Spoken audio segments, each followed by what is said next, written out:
हाँ तो स्टूडेंट्स, हम आज लोग क्लास 12 टॉपिक वेक्टर, जिसको अपन हिंदी में बोलते हैं सदिश, इसके बारे में अध्ययन करेंगे। देखिए, वेक्टर किसको बोलते हैं, आप 12th में हो तो 11th क्लास में फिजिक्स में पढ़ा होगा। दो तरह की भौतिक राशियाँ होती हैं, एक होती है अदिश राशि और एक होती है अपनी सदिश राशि। याद दिला दूं आपको, अदिश राशियाँ वो होती है जिनके लिए मात्र किसकी जरूरत होती है, परिमाण की। और सदिश राशियाँ वो होती हैं जिनमें परिमाण भी चाहिए होता है और दिशा भी चाहिए होती है।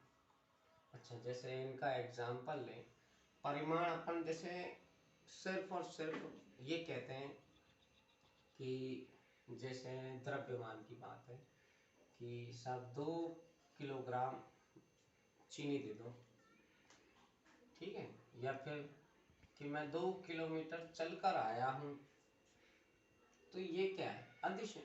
लेकिन जैसे ही अपन इस 2 किलोमीटर के साथ में ये कह दें कि मैं 2 किलोमीटर पूरब की ओर से चलकर आया हूं, तो ये जो पूरब की ओर हुई, ये क्या हो गई, दिशा हो गई। तो जहां परिमाण के साथ साथ दिशा भी आ जाए, वो अपनी क्या हो जाएगी, सदिश राशि हो जाएगी। तो इनकी मैं डिफिनेशन, जिसको अपन परिभाषा बोलते हैं, अदिश राशि वे राशियां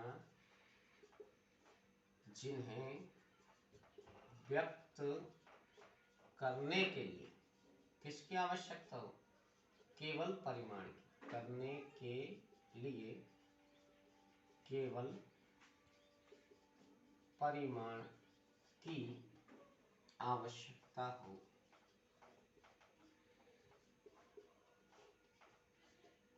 ठीक है, उदाहरण स्वरूप अपना लंबाई हो गई,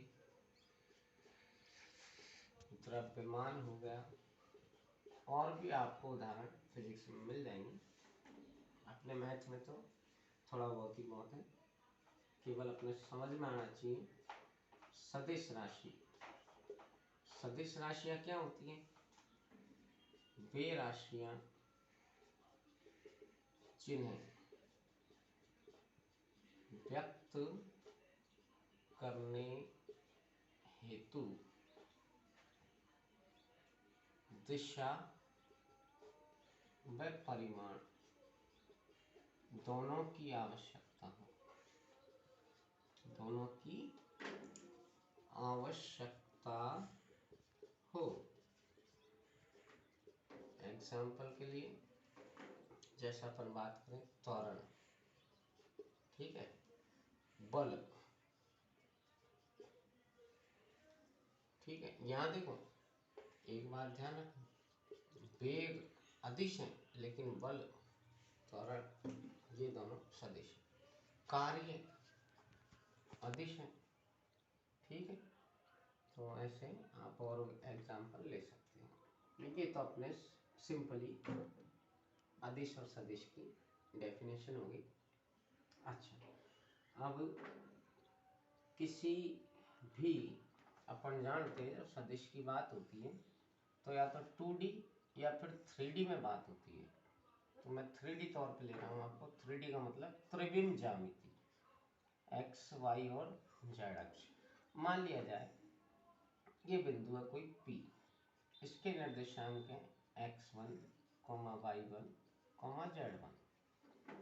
तो इसका जब अपन स्थिति सदिश लेंगे तो ये हमेशा मूल बिंदु के सापेक्ष लिया जाएगा। अब x अक्ष के अनुदिश जो इकाई सदिश होगा उसको कहेंगे i कैप।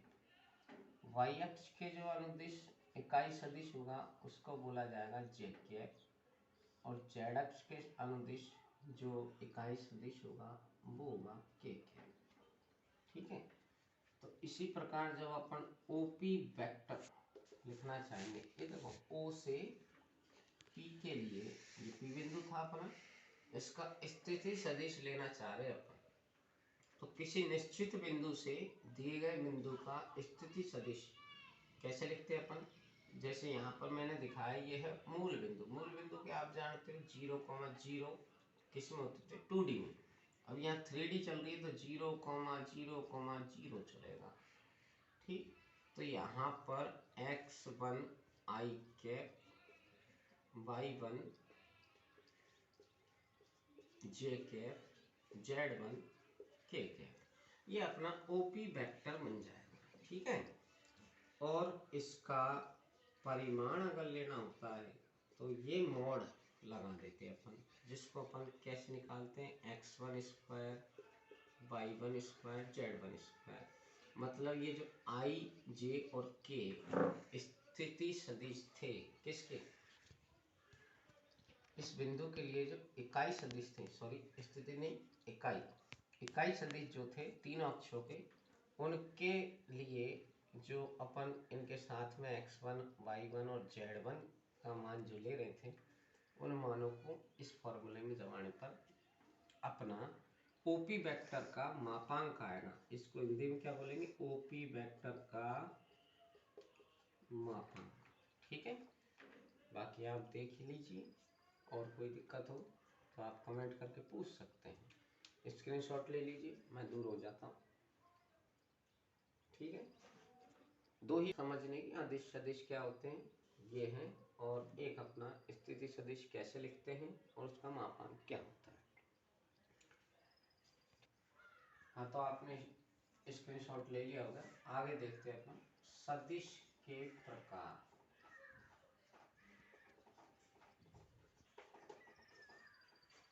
पहला प्रकार है अपना, देखो फिजिक्स में भी काम आता है, विस्थापन सदिश। अब अपन को पता है विस्थापन हमेशा किसी गतिशील वस्तु या कण के लिए लेते हैं। तो मान लिया कि माना कोई कण बिंदु A से B तक विस्थापित होता है। अब विस्थापित होने का मतलब तुम जानते हो, बिना बल लगे कोई वस्तु विस्थापित होती नहीं।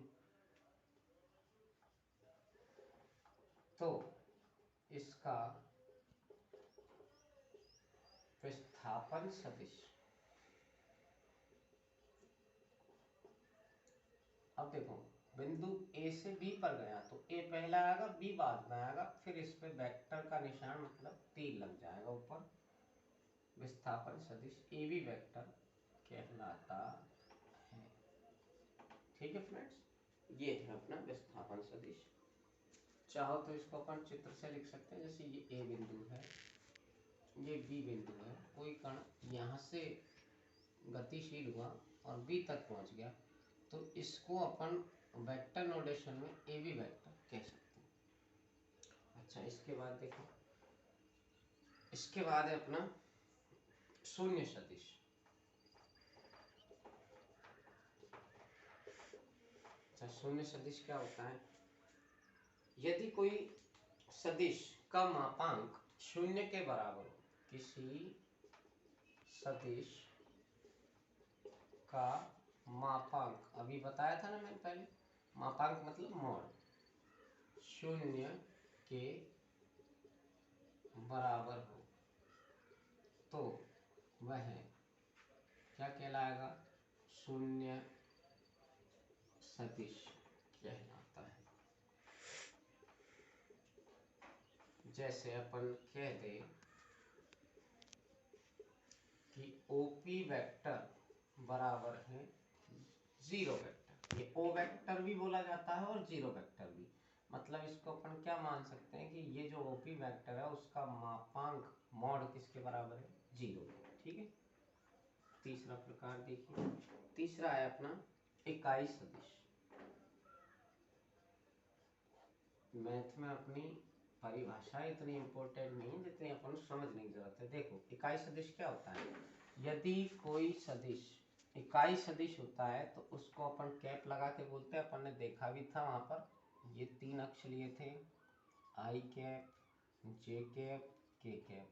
ये एक्स अक्ष के अनुदिश मापांक सदिश इकाई सदिश था, ये वाई अक्ष के अनुदिश था, ये के कैप जो था वो जेड अक्ष के अनुदिश था। तो इकाई सदिश जब बनता है हमेशा तो इसका फॉर्मूला होता है, जिस सदिश का अपन इकाई सदिश निकाल रहे हैं उसका तो सदिश रूप लेना है, नीचे उसका मापांक रख दो बटे में। तो ये हमेशा ए वेक्टर का क्या कहलाएगा, माप इकाई सदिश कहलाएगा। ठीक है, जहां ए कैप ए वेक्टर का इकाई सदिश है। अच्छा, इसकी परिभाषा जैसे अगर आप चाहो हिंदी में, इतनी कोई इम्पोर्टेंट नहीं है, तो वो क्या है, यदि किसी सदिश का मापांक इकाई के बराबर हो, किसी भी सदिश का मापांक 1 के बराबर हो, तो वह इकाई सदिश कहलाता है। ठीक है, ये अपना, इसी को अपन एकांक सदिश और बोलते हैं। इसी के लिए दूसरा नाम भी है एकांक सदिश। याद रखना, कहीं अगर क्वेश्चन में नाम चेंज करके दे दें। चौथा, समान सदिश। अच्छा, समान सदिश क्या होंगे, जैसे मान लिया ए वेक्टर और एक है बी वेक्टर, दोनों समान सदिश हैं, तो ये कब हो सकता है, समान का मतलब बराबर। अपने सदिश की परिभाषा में देखा था कि सदिश की होने के लिए क्या क्या कंडीशन चाहिए। एक तो दोनों के परिमाण क्या होनी चाहिए इस कंडीशन के अकॉर्डिंग बराबर, और एक साथ ही साथ दिशा। तो यहाँ पर ए वेक्टर बराबर बी वेक्टर, अथवा इसका मतलब क्या हुआ कि ए वेक्टर का मोड और बी वेक्टर का मोड बराबर हुआ, तो यहां से तो निकल के आया कि परिमाण समान है। क्या हुआ यहां से, परिमाण समान है। दिशा, ठीक है, दिशा, दिशा का कैसे पता लगेगा, दिशा के लिए एक ही बात है बेटा कि ए वेक्टर समांतर हो बी वेक्टर के। दो सदिशों की दिशा कब तक समान नहीं हो सकती, जब तक कि वो समांतर नहीं हो।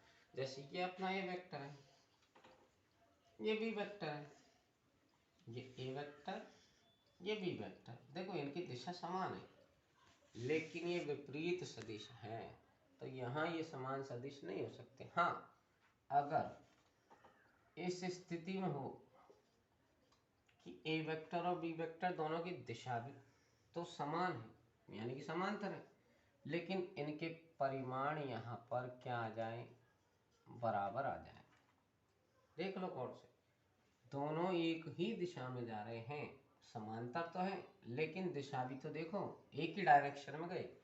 इसको भी अपन समांतर कह सकते हैं, ये भी समांतर है, लेकिन यहाँ इनकी डायरेक्शन क्या हुई, एक दूसरे की उल्टी हो गई। तो ये यहाँ इस स्थिति में देखो ए वेक्टर मोड बराबर बी वेक्टर तो आ रहा है, दोनों में ही है, चलो कि ए वेक्टर मोड और बी वेक्टर मोड बराबर है, इसमें भी ये है, लेकिन ये तो है विपरीत सदिश, ये क्या कहला रहे हैं, विपरीत, और ये है तुम्हारे समान सदिश। मतलब यदि दो सदिश जिनके परिमाण भी बराबर हो और उनकी दिशाएं भी बराबर हो, तो वो कहलाते समान सदिश। देखो यहाँ समांतर निशान लगाने का मतलब मेरा ये नहीं है, क्यों कंफ्यूजन तुम्हारे इन्हीं दोनों में आएगा।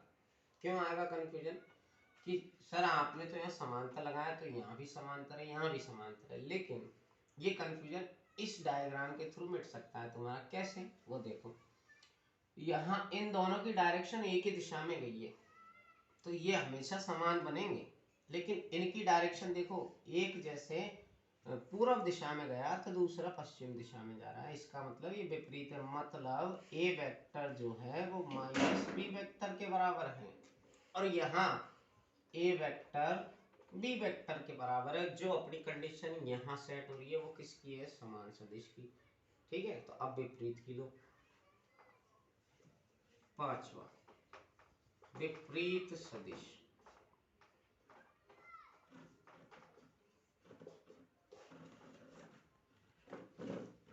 देखो यहाँ क्या होगा कि ए वेक्टर और बी वेक्टर दोनों के मोड तो समान होंगे, ठीक है, तथा ए वेक्टर समांतर बी वेक्टर भी होगा, परंतु साथ ही साथ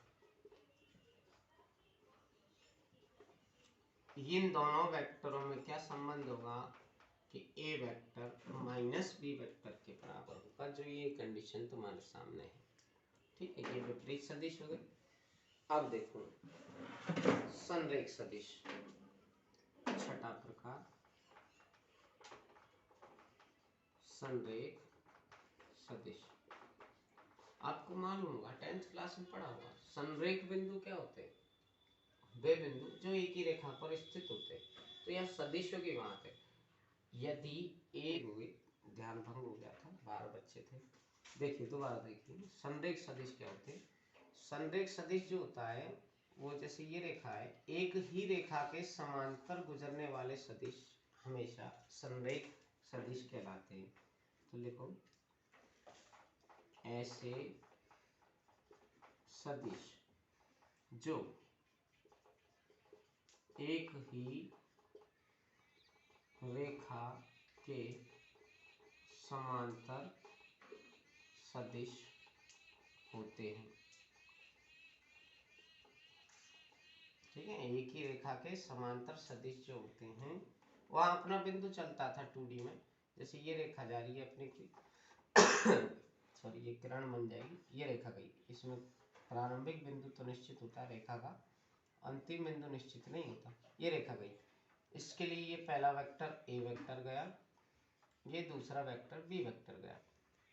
तो यहाँ समझो, देखो संरेख कब बनेंगे? जब ये ए और बी वेक्टर दोनों की दिशा सेम हो और वो दोनों ही किसी एक ही रेखा के समांतर हो, तो वो क्या कहलाएंगे? संरेख सदिश कहलाएंगे। यहाँ तक देखिए, शून्य सदिश दोबारा समझ लीजिए। विस्थापन सदिश क्या होता है? यदि कोई कण या वस्तु किसी एक बिंदु से दूसरी बिंदु तक गति करता है, तो जिस बिंदु से वो गति करना प्रारंभ करता है और जिस बिंदु तक वो पहुंचता है, वहां से वहां तक का स्थिति सदिश ले लो। तो जैसे यहाँ मैंने कहा, माना कोई, अब ये रह गया, देखो मैंने बोला था हिंदी में लेकिन मैं चूक गया, एक कण है। माना कोई कण बिंदु ए से बी तक विस्थापित होता है, तो इसका विस्थापन सदिश क्या कहलाएगा? ए बी वेक्टर, क्योंकि इसने अपनी गति ए से प्रारंभ की और कांच पर जाकर खत्म कर दी बी पर। तो ए बी वेक्टर इस कण के लिए विस्थापन सदिश होगा। शून्य सदिश क्या है बेटा? देखो कि किसी सदिश का मापांक मैंने बताया आपको, मोड़ निकालने पर यदि किसी सदिश का मोड़ क्या आ जाए? 0 आ जाए, तो वो हमेशा शून्य सदिश होगा। उदाहरण के लिए मैंने जैसे बताया, मान लिया ओपी वेक्टर का अपन ने मोड़ निकाला और वो मोड़ निकालने पर कितना आया? 0। तो इसको अपन ओपी वेक्टर को किसके बराबर लिखते हैं? 0 वेक्टर भी बोलते हैं, ओ वेक्टर भी बोलते हैं, बोलने का फर्क है, क्योंकि ये 0 ओ की तरह दिखता है। तो कोई ओ वेक्टर बोल देता है, कोई 0 वेक्टर बोल देता है। हाँ, ये देखिए इकाई सदिश, ऐसा सदिश जिसका मापांक 1 के बराबर हो, यानी कि इकाई हो। तो ये इकाई सदिश जो भी होता है वो कैप लग के बनता है अपना, मैंने बताया था, आई कैप, जे कैप, के कैप, उस तरह। तो ये ए कैप का मतलब क्या हुआ? सदिश ए वेक्टर बटे उसका मापांक रख दो, और अगर ये हल करने पर 1 के बराबर आता है तो वो इकाई सदिश ए कैप कहलाएगा। समान सदिश, दो वेक्टर मैंने बताया, देखो दो वेक्टर हैं अलग अलग ए और बी, ये कब तक समान सदिश नहीं होंगे? जब तक कि इनका परिमाण बराबर नहीं हो, साथ ही साथ इनकी दिशा भी एक होनी चाहिए। समांतर तो होनी चाहिए लेकिन दिशा भी एक ही हो, तभी जाके समान सदिश होंगे। विपरीत सदिश, देखो समांतर तो होंगे लेकिन इनकी दिशा क्या हो जाएगी? विपरीत हो जाएगी, परिमाण समान रहेगा, तो ये क्या कहलाएंगे? विपरीत सदिश। संरेख सदिश का ये डायग्राम है आपका, कि ऐसे सदिश जो एक रेखा के समांतर जा रहे हो और एक ही दिशा में जा रहे हो, वो संरेख सदिश कहलाएंगे। चाहो तो स्क्रीनशॉट ले लो, फिर मैं आगे बढ़ू। अपना समदिश सदिश और असमदिश सदिश, ये क्या होते हैं? डायग्राम से समझा देता हूँ आपको, परिभाषा लिखने की जरूरत नहीं है। ये ए वेक्टर है, ये बी वेक्टर है, यदि इन दोनों की दिशा समान है तो ये क्या कहलाएंगे? समदिश सदिश। अच्छा, इसी का उल्टा है ये असमदिश सदिश, ये ए वेक्टर है मान लिया, ये बी वेक्टर है, इनकी दोनों की दिशा अलग अलग है, इसकी जस्ट उल्टी दिशा है, तो ये असमदिश सदिश है। इनकी परिभाषा चाहो तो आपकी बुक में है, पढ़ सकते हो। समदिश सदिश जिनकी दिशा समान होती है वो समदिश सदिश कहलाते हैं, जिनकी दिशा अलग अलग होती है मतलब विपरीत होती है, एंटी डायरेक्शन, वो अपने असमदिश सदिश है। और लास्ट अपनी परिभाषा ये है अपनी, आप ही के बुक में दे रखे, सह आदिम सदिश। सह आदिम, कौन सी? सह आदिम सदिश।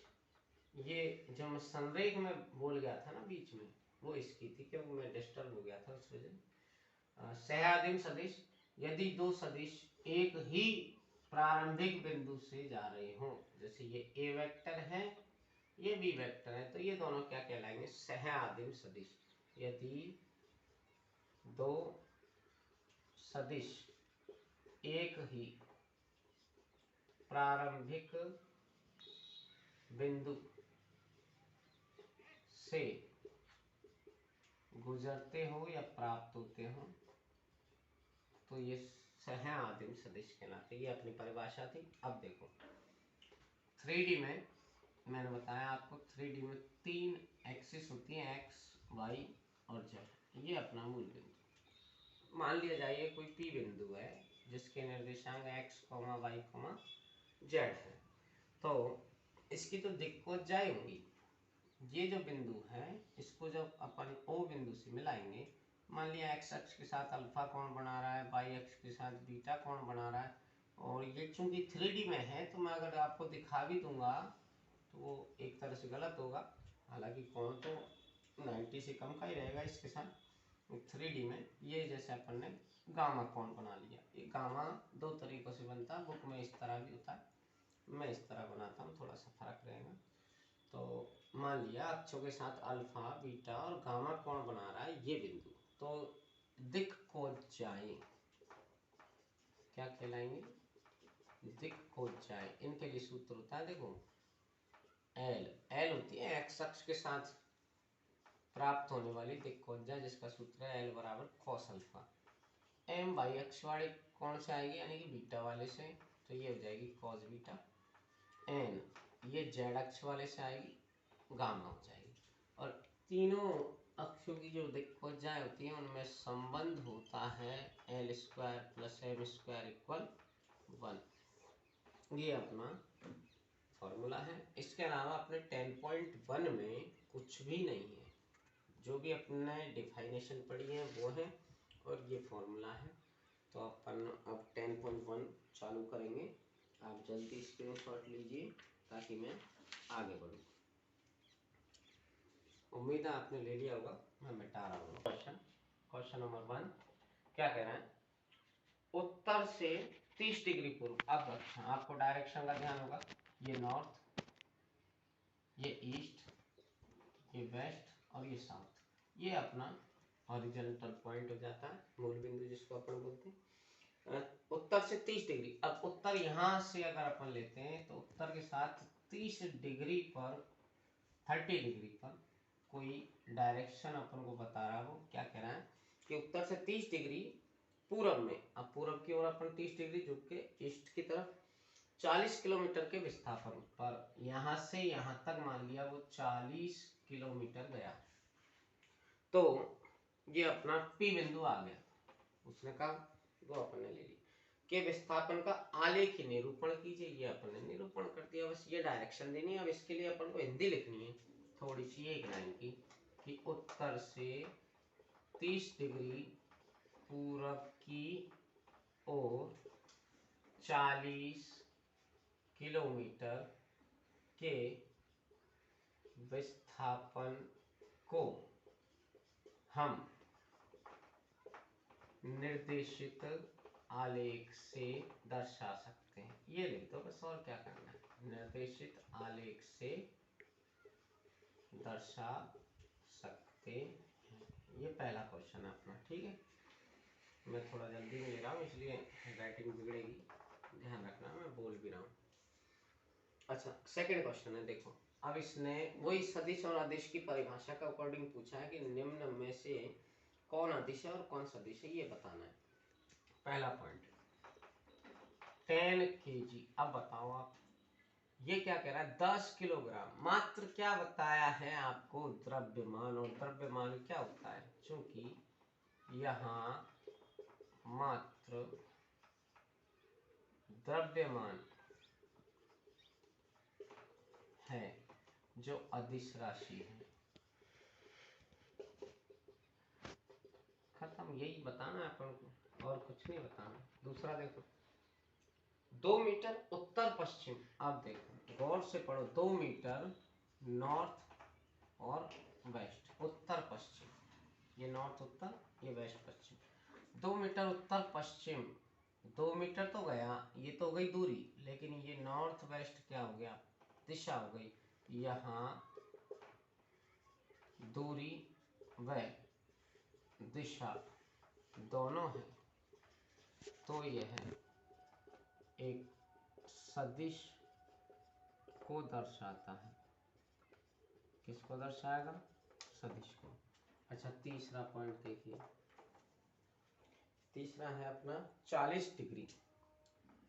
40 डिग्री का कोण है। आपको पता है एंगल जब अपन बनाते हैं 4/4 होता है, प्लस का है, तो प्लस के लिए अपन को एक निश्चित दिशा में घूमना होगा। फिर अगर ये माइनस का होता तो अपन इधर से घूमते, ये तो अपना नेगेटिव है, ये पॉजिटिव है, तो यहाँ 40 डिग्री प्लस का बताया, मतलब ये जो कोण है वो एक दिशा के साथ में है, क्योंकि कोण सदैव निश्चित दिशा में निर्धारित होता है।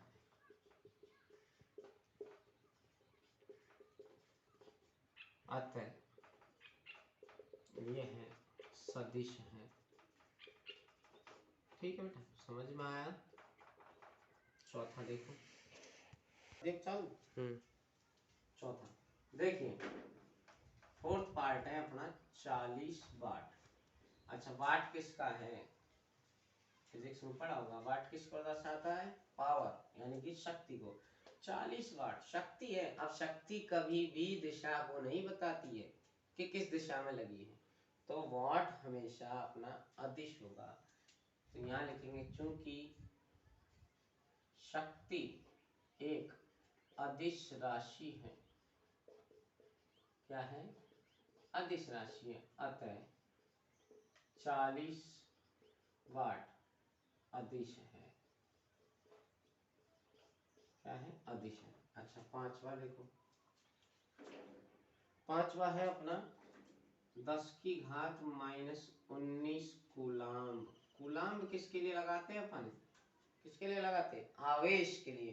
तो आवेश का पता होगा आपको, आवेश भी तो एक अदिश राशि है, क्योंकि आवेश एक अदिश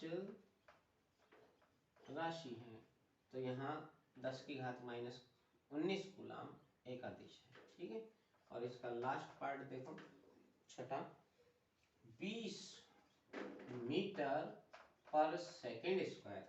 20 मीटर पर सेकेंड स्क्वायर, बेटा देखो, मीटर ये तो दूरी हुई, प्रति सेकेंड स्क्वायर मतलब मीटर के साथ में समय के साथ परिवर्तन हो रहा है, तो ये त्वरण हो गया। त्वरण, त्वरण हमेशा सदिश राशि होती है, त्वरण सदिश राशि होती है। अतः 20 मीटर पर सेकेंड स्क्वायर क्या है, सदिश है। ये अपना सेकंड क्वेश्चन हो गया बेटा। ठीक है, अब चलते हैं अपन थर्ड क्वेश्चन पे। थर्ड क्वेश्चन में भी अपन से पूछ रहा है, निम्नलिखित को अदिश और सदिश के रूप में श्रेणीबद्ध करो। वही बात है, मैं इसके सीधे आंसर आपको बता देता हूँ, अदिश कौन है और सदिश कौन है, कारण मैं बोलूंगा, आप समझते जाइएगा। देखो, पहला पार्ट कह रहा है ये समय कालांश। अब बताओ, समय कालांश, इतना तो आप भी समझते हो, पीरियड लगता है अपना, तो क्या निश्चित दिशा देख के थोड़ी लगाया जाता है, वो तो समय देख के लगाया जाता है, तो ये अदिश में आ जाएगा। ठीक है, क्योंकि समय के लिए कोई दिशा निर्धारित नहीं होती है, दूरी। ये भी अपना किस में आएगा, अदिश में। अच्छा, दूरी की जगह अगर विस्थापन लिखा होता तो ध्यान होना चाहिए आपको, विस्थापन हमेशा एक बिंदु से किसी दूसरे बिंदु की निश्चित दिशा में तय की गई कण द्वारा दूरी होती है। तो विस्थापन जो होता है वो सदिश होता है। विस्थापन क्या होता है? सदिश होता है। लेकिन दूरी, दूरी के लिए कोई निर्धारित दूरी नहीं होता। जैसे मैं कहूँ शहर है ए कोई शहर है और दूसरा शहर है बी, इन दोनों के बीच की दूरी 100 किलोमीटर है। तो चाहो तो आप ए से बी की तरफ चले जाओ, चाहे बी से ए की तरफ आ जाओ, 100 किलोमीटर ही रही दूरी। तो लेकिन अगर आपसे कोई कहे कि मैं ए शहर से जा रहा हूं बी शहर की तरफ और 100 किलोमीटर की दूरी तय की है मैंने, तो वो दूरी नहीं रही, वो विस्थापन हो गया आपका, क्योंकि आपने निश्चित दिशा में दूरी तय की, ए से बी की ओर या बी से ए की ओर। अब वहां जब केवल दूरी आती है तो वो अदिश रहेगी। ठीक है। अच्छा, बल देखो, बल ये तीसरा पार्ट है। बल, बल का फॉर्मूला याद होगा आपको। बल, फोर्स, एफ बराबर होता है डी अपॉन टी, मतलब विस्थापन बटे समय। तो यहाँ विस्थापन जब काम आ गया तो विस्थापन तो खुद सदिश है, तो इससे बनने वाली राशि भी सदिश होगी। ठीक है, यह कारण है इसका। चौथा, वेग। देखो वेग, वेग भी एक सदिश राशि होगी। मैंने बताया आपको चाल, उस समय शायद मैंने परिभाषा जब लिखा रहा था वेग को आपको अदिश बता दिया था, तो उसमें सही कर लेना। चाल जो होती है, चाल तो होती है अपनी दूरी बटा समय, और वेग होता है अपना विस्थापन बटे समय। तो इसका मतलब मैं बल आपको कुछ गलत दे रहा हूँ, दोनों का एक फॉर्मूला तो नहीं हो सकता। देखो फिजिक्स के बारे में मेरे को इतनी नॉलेज नहीं है, तो सॉरी है। बाकी अपना जो वेग है, तो चौथा पॉइंट लिखो आप पहले यहाँ, उसके बाद देख लेंगे।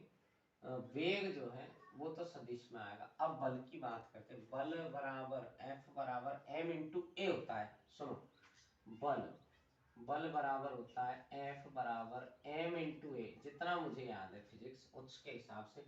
एम होता है अपना द्रव्यमान और ए होता है अपना त्वरण। अच्छा, ये त्वरण आ गया, त्वरण, त्वरण के कारण ये सदिश था भाई, ये त्वरण के कारण सदिश हुआ। तीसरा पार्ट बल, ये मैंने फॉर्मूला गलत ले लिया था क्योंकि मैं फिजिक्स से नहीं हूँ, हो जाती थोड़ी बहुत चूक तो देखो, लेकिन फिर भी ध्यान आ गया मेरे को, मैंने बता दिया आपको तुरंत ही, इसके लिए मैं सॉरी चाहता हूँ। देखो हो जाती है गलती, मेरी कोई सब्जेक्ट नहीं फिजिक्स।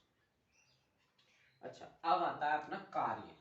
कार्य, ये देखो फिजिक्स की चीजें हैं सारी, जिसको फॉर्मूले पता है वो तुरंत पकड़ लेगा। कार्य बराबर क्या होता है? कार्य होता है अपना बल गुणा, देखो कार्य, कार्य होता है अपना बल गुणा विस्थापन। तो यहाँ बल में विस्थापन चूंकि वेग में जाता है तो वो कट कर अपना तो सब क्या रह जाता है। और भी सीधी बात बताओ, कार्य जब अपन करते हैं तो क्या कोई ये कहता है कि अपन ने उत्तर दिशा में कार्य किया, कि पूर्व की दिशा में किया, कि दक्षिण में किया? कोई नहीं कहता ना। तो कार्य एक अदिश राशि है क्योंकि इसमें दिशा नहीं होती। ठीक है बेटा। अच्छा, अब चौथा क्वेश्चन देखिए, स्पीड मुझे बढ़ानी पड़ेगी क्योंकि मैं जल्दी से जल्दी खत्म करना चाह रहा हूँ। आपको एक डायग्राम दिया है इस तरह कुछ, ये बताया है ए वेक्टर और ये नीचे दे दिया है, ये दे दिया आपको बी वेक्टर, फिर ये सी वेक्टर और यहाँ से ये डी वेक्टर। अब इस डायग्राम को देख के आपको 3 क्वेश्चनों के आंसर देने हैं। पहला, कि इनमें से कौन कौन सह आदिम सदिश है? बताओ, आप बता दो कुछ। सह आदिम सदिश, परिभाषा देखो अपनी, ऐसे सदिश जो एक ही बिंदु से आरंभ हो रहे हों। ये देखो, यहाँ एक सदिश अपना ए वेक्टर इधर गया इसी बिंदु से, और एक सदिश ये गया इसी बिंदु से, तो एक ही बिंदु से जाने वाले 2 सदिश क्या कहलाते हैं? सहआदिम सदिश। तो इसमें आ जाएंगे ए वेक्टर व डी वेक्टर। ठीक है, क्लियर है? डायग्राम से समझो, और बाकी अगर समझ में नहीं आए तो परिभाषा देखो। फिर आ रहा है अपना समान सदिश। समान सदिश इस डायग्राम के हिसाब से कौन कौन होने चाहिए? देखो, ये बी वेक्टर गया, ये डी वेक्टर गया, दोनों की डायरेक्शन बिल्कुल दिख रही, क्लियर, तीर लगा हुआ है, तीर हमेशा दिशा को दिखाता है, तो दोनों की दिशा बिल्कुल सेम, और दोनों ही क्या दिख रहे हैं? समांतर। तो ये दोनों क्या होंगे? समान सदिश होंगे, यानी कि बी वेक्टर और डी वेक्टर ये समान सदिश है। अच्छा, तीसरा और आखिरी इसका ये कह रहा है संरेख है परंतु असमान है, संरेख परंतु असमान। असमान की जगह अपन विपरीत भी बोल सकते हैं इसमें, वो तो क्वेश्चन की लैंग्वेज है। देखो, संरेख, संरेख का मतलब मैंने क्या बताया? ऐसे दो सदिश जो किसी एक ही रेखा के समांतर जा रहे हो। तो यहाँ देखो, ए वेक्टर और सी वेक्टर समांतर तो है, लेकिन उसने क्या कह दिया साथ में? असमान। ये असमान और समान दिशा पे डिपेंड करता है। तो इन दोनों की दिशा देखो, ए वेक्टर तो इधर गया, सी वेक्टर इधर आ रहा है, तो ये ए और सी वेक्टर जो है वो संरेख तो है परंतु असमान है। क्लियर? अब पांचवा क्वेश्चन, इसमें कह रहा है कौन कौन से कथन सत्य है और कौन सा असत्य, ये अपन को बताना है। देखो, पहला पार्ट, ए वेक्टर तथा माइनस ए वेक्टर संरेख है। अब इसने कोई डायग्राम नहीं दिया, इसके लिए अपन खुद सोचना है। जैसे यहाँ बात करें, इसी पे आ जाओ, मान लिया सी वेक्टर की जगह इसी को भी अपन ए वेक्टर बोले, तो इनकी दोनों की दिशा तो अलग है, तो विपरीत होने के कारण ये क्या हो जाएगा? माइनस ए वेक्टर। तो यहाँ देखो, अपन ने क्या लिखा था? इस सी वेक्टर की जगह मैंने क्या लिखा है? माइनस ए वेक्टर। क्यों? क्योंकि इनकी डायरेक्शन अलग है। तो संरेख तो है ना, ये असमान थे, विपरीत थे, तो ये संरेख है, यानी कि ये सत्य है। संरेख तो होंगे क्योंकि दोनों समांतर है। संरेख के लिए अपन क्या देखना है? दो सदिश समांतर है या नहीं। ठीक है। विपरीत के लिए दोनों की डायरेक्शन उल्टी होनी चाहिए, जैसे यहाँ थी। क्लियर? ये अपना सी वेक्टर था पिछले सवाल का, अगर किसी ने स्क्रीनशॉट नहीं लिया तो। अच्छा, दूसरा देखो, दो संरेख सदिशों का परिमाण सदैव समान होता है, ये गलत है। देखो, दो संरेख सदिशों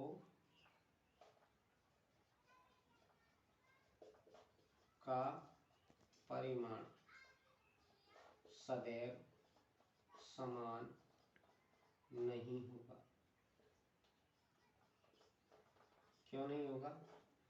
कि जैसे ये है ए वेक्टर और ये है अपना 3a वेक्टर, तो ये जो है इस संरेख तो है, क्योंकि ये समांतर में अपन को पता है ये इतनी सी भी रह जाए रेखा और ये इतनी बड़ी हो जाए, मतलब इसका लगभग 3 गुना हो जाए, तो अभी ये तो समांतर ही मानी जाएंगी ना।